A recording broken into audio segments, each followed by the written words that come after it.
We kind of just take it for granted that human history is this straight, predictable line of progress, don't we? I mean, we look around at our smartphones, our modern cities, all our medical breakthroughs, and we naturally assume that, hey, we are moving relentlessly upward, leaving our primitive origins way behind in the dust. But what if that assumption is literally entirely wrong?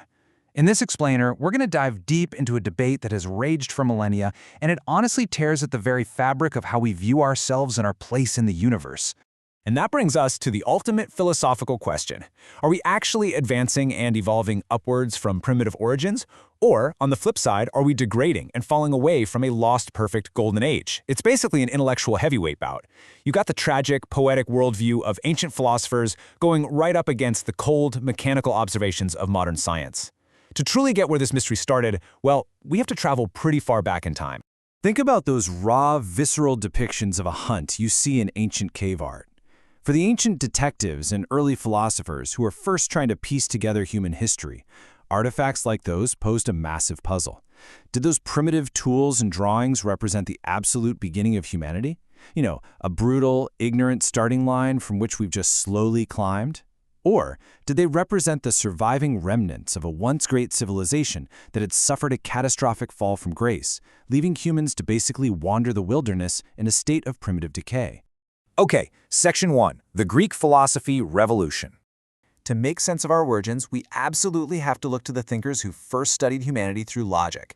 And the first of these great disruptors was Socrates, born way back in 470 BC. Socrates was a skeptical rebel. He completely shifted the intellectual focus from just debating abstract myths to the rigorous, logical analysis of human morality facts. He firmly believed that virtue itself is knowledge, and that ignorance is the true root of vice. He was so dedicated to this pursuit of truth, and honestly so threatening to the establishment of Athens, that when he was given the choice between abandoning his ideals or accepting a death sentence, he famously drank a cup of poison. No way was he backing down. So that intellectual foundation leads us directly to his most famous student, Plato, born in 427 BC. Now, Plato was the ultimate idealist. While Socrates focused on ethics, Plato looked at the very nature of reality itself. He established the theory of forms, basically arguing that true, perfect reality existed in this independent, ideal world that we can't even see. For Plato, the physical world we experience every day is just a flawed shadow of that perfect reality. Actually, he went so far as to view the physical human body as a mere prison for the eternal, knowledgeable soul. Rounding out this legendary trio is Aristotle, born in 384 BC. Aristotle, who, fun fact, famously tutored Alexander the Great, took a completely different approach from Plato. He was a hardcore empirical observer. He spent his time observing nature, classifying animals, and studying biology. Aristotle essentially laid the groundwork for biological evolution long before the modern era even started. Through his deep observations, he mapped out a continuous biological chain connecting all life forms, recognizing that there is this connected, hereditary line running throughout all of nature. Moving on to Section 2, Plato's theory of degradation.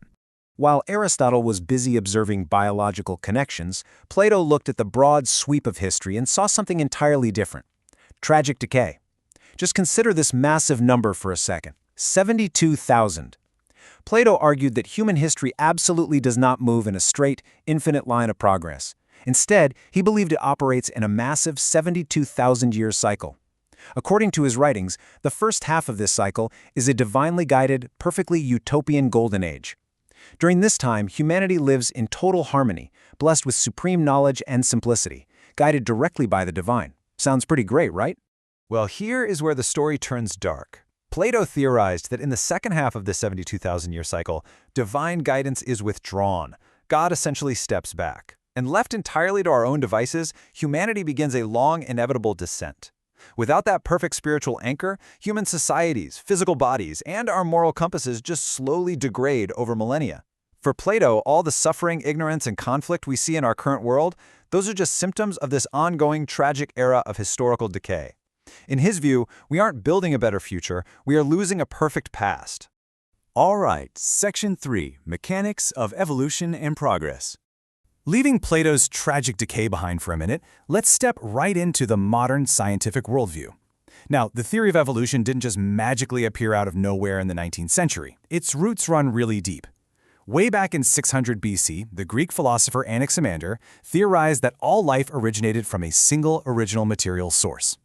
Fast forward to 50 BC, and the Roman poet and philosopher Lucretius was already writing about how only the strongest creatures survive to pass on their traits.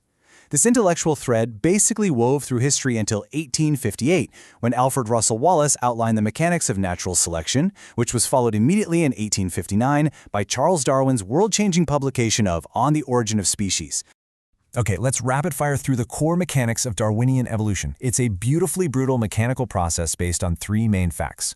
First up, vast reproduction. Organisms just produce way more offspring than the environment can realistically support.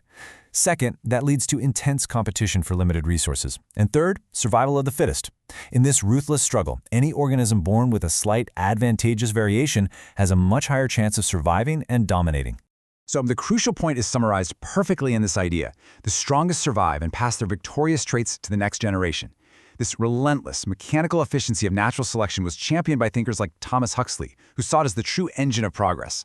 And science only continued to back this up. Later in the 20th century, scientists like Dr. Morgan down at the University of Texas used X-rays on fruit flies to prove that sudden, dramatic genetic mutations actually happen. That completely validated the biological mechanics of how an entire species can rapidly adapt and transform. Which brings us to Section 4, Evolution versus Degradation. It's time to put these massive, opposing frameworks head-to-head. I mean, just think about how stark this contrast is. On one side, we've got Plato's degradation, the philosophical belief that we are tumbling downward from an ancient, divinely perfect golden age, losing our moral and spiritual superiority with every passing century. On the exact opposite side, we have Darwin's evolution, the scientific certainty that we are relentlessly ascending, climbing out of the primordial mud, mechanically adapting and improving upon primitive biological forms. It is the ultimate friction between a history defined by tragic decay and the history defined by relentless progress. And finally, Section 5, Conclusion. Life's complex nature. So, who's right? Are we falling angels or rising apes? Well, the truth is, the history of life in humanity isn't just a simple straight line in either direction. It's a chaotic, complex mix of forces. We definitely experience periods of slow, gradual biological and social evolution. We also experience moments of sudden, revolutionary mutations, both in our genes and in our technology, drastically leaping us forward. But we also absolutely experience tragic periods of degradation, where societies collapse, knowledge is totally lost, and we frankly regress. History is just the messy, fascinating combination of all three. Which brings us to our final, provocative thought. Take everything we've explored today, from those ancient caves, to Plato's cycles, to Darwin's mechanics, and just look at the modern world around you today. With our incredible technological leaps, paired with our massive global conflicts, which force do you think is winning right now? Are we currently in a phase of rapid upward evolution, or are we experiencing a period of hidden degradation? It's a question that has haunted philosophers for thousands of years, and now it's yours to answer.